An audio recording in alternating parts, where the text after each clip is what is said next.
भारतीय कृषि अनुसंधान परिषद यानी ICAR और कृषि वैज्ञानिक भर्ती बोर्ड यानी ASRB, इसके डेटा डिलीट कांड में कई चौंकाने वाले पहलू शामिल हैं। पहले मेन सर्वर और फिर डेटा रिकवरी सेंटर, दोनों का डेटा डिलीट होना अपने आप में न सिर्फ हैरान करने वाला है बल्कि गंभीर सवाल भी खड़े कर रहा है। सवाल यह है कि ICAR और ASRB का कोर डेटा उड़ने के बावजूद FIR क्यों नहीं दर्ज करवाई गई। मार्च में डेटा उड़ा तो जांच कमेटी इतने लंबे समय बाद जुलाई में क्यों बनी।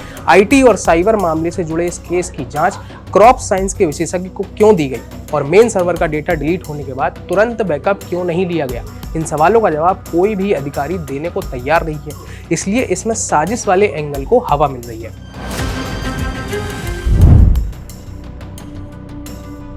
पूरे मामले को लेकर हमने ICAR के महानिदेशक डॉक्टर ML जाट से बात की। किसान तक से बातचीत में डॉक्टर ML जाट ने स्वीकार किया कि सर्वर से डेटा डिलीट होने के केस में कोई FIR दर्ज नहीं करवाई गई। DG ने यह भी माना कि पहले दिल्ली में डेटा डिलीट हुआ और फिर कुछ दिन बाद हैदराबाद में, यानी डेटा एक साथ डिलीट नहीं हुआ था। उन्होंने इस बात पर भी जोर दिया कि 4 लोगों पर एक्शन लिया गया है और डेटा रिकवर करने की कोशिश की जा रही है। जाट ने कहा कि जांच अभी चल रही है ताकि यह पता चल सके कि डेटा जानबूझकर डिलीट किया गया या फिर जो कुछ भी इसके हुआ वह एक्सीडेंट था। उन्होंने कहा कि अब तक की जांच के बाद ऐसा लगता है कि अलर्ट और मेंटेनेंस को लेकर जरूरी बातों को नजरअंदाज किया गया। हालांकि घटनाक्रम को देखें तो डॉक्टर जाट के दावे के उलट ऐसा नहीं लगता है कि यह सिर्फ मेंटेनेंस या लापरवाही का मामला है।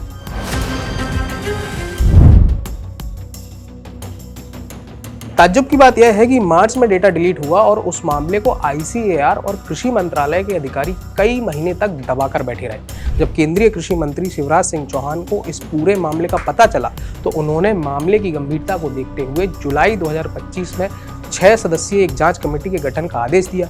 लेकिन ICAR के मैनेजमेंट ने जो कमेटी बनाई उसमें बाहर के किसी एक्सपर्ट को शामिल न करके बल्कि इसमें ICAR के अधिकारी ही कमेटी में रखे गए। इस कमेटी को प्राइमरी डेटा सेंटर और उसके बैकअप सेंटर में डेटा डिलीट होने के कारणों की जांच करने, डेटा सुरक्षा बढ़ाने और भविष्य में ऐसी घटनाओं को रोकने के उपायों की सिफारिश करने का जिम्मा सौंपा गया था। इस मामले को लेकर PMO ने भी संज्ञान लिया था, जिसके बाद ICAR के DG ने पूरे मामले से अवगत कराया।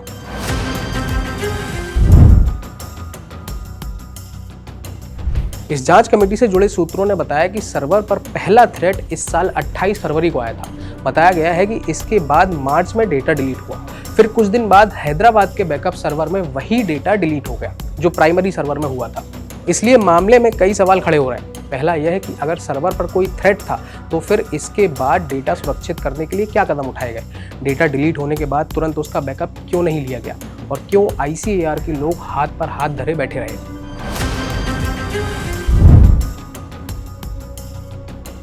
दरअसल बैकअप सर्वर या डेटा रिकवरी सेंटर इसलिए बनाया जाता है ताकि प्राइमरी सर्वर पर कोई आंच आए तो भी डेटा का नुकसान ना हो।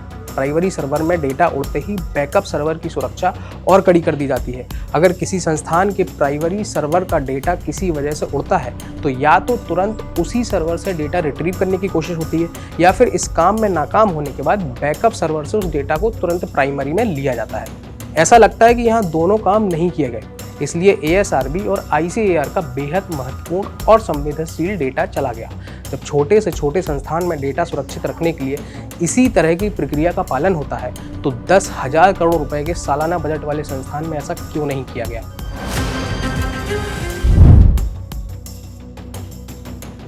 अगर दिल्ली में डेटा डिलीट होने के बाद FIR दर्ज हो गई होती तो फिर शायद हैदराबाद का बैकअप सर्वर सुरक्षित रहता, क्योंकि जांच शुरू होते ही सक्रियता बढ़ जाती।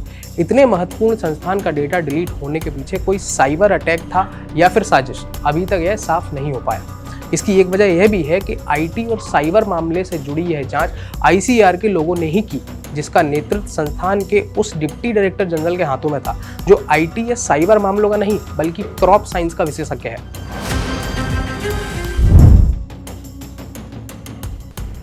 बता दें कि ICAR कृषि क्षेत्र की तरक्की के लिए काम करने वाली भारत की सबसे बड़ी और पुरानी संस्था है, जबकि ASRB कृषि वैज्ञानिकों की भर्ती करने का काम करता है। इस मामले को वेणुगोपाल बादरवाड़ा उठा रहे हैं, जो ICAR गवर्निंग बॉडी के पूर्व सदस्य हैं। उनका कहना है कि डेटा अपने आप नहीं उड़ा बल्कि इसे जानबूझकर उड़ाया गया है। इस मामले के तार भर्तियों से जुड़े लगते हैं। भद्रवाला का कहना है कि जो डेटा उड़ा उसमें भर्ती, साइंटिस्ट रिकॉर्ड, रिसर्च प्रोजेक्ट और कम्युनिकेशन से जुड़े बेहद संवेदनशील दस्तावेज शामिल थे। डेटा डिलीट होने के बाद कृषि वैज्ञानिकों की चयन प्रक्रिया से जुड़ी सभी डिजिटल फाइलें गायब, जिनमें eligibility assessment, marksheet, interview, evaluation report और विजिलेंस नोट शामिल होते हैं। बता दें कि ASRB और ICAR का डेटा डिलीट कांड जब हुआ तब डॉक्टर हिमांशु पाठक यहाँ महानिदेशक थे, जो अब हैदराबाद स्थित अर्ध शुष्क उष्णकटिबंधीय क्षेत्रों के लिए अंतर्राष्ट्रीय फसल अनुसंधान संस्थान यानी ICRISAT के महानिदेशक हैं। इस पूरे मामले में सबसे बड़ा सवाल यही है कि फरवरी में अलर्ट, मार्च में डेटा उड़ा और जुलाई में बनी जांच कमेटी IT और साइबर से जुड़े केस की जांच करने का जिम्मा क्रॉप साइंस के विशेषज्ञ को क्यों दिया गया। सवाल ये भी है कि मेन सर्वर का डेटा डिलीट होने के बाद आखिर तुरंत क्यों नहीं बैकअप लिया गया। यह लापरवाही है या कोई साजिश। खेती किसानी से जुड़े मुद्दों पर काम की खबरों के लिए देखते रहें किसान तक। अगर ये वीडियो आपको पसंद आया है तो इसे लाइक जरूर करें। अगर चैनल अभी तक सब्सक्राइब नहीं किया है तो कर लें और नोटिफिकेशन पाने के लिए बेल आइकन भी दबा दें।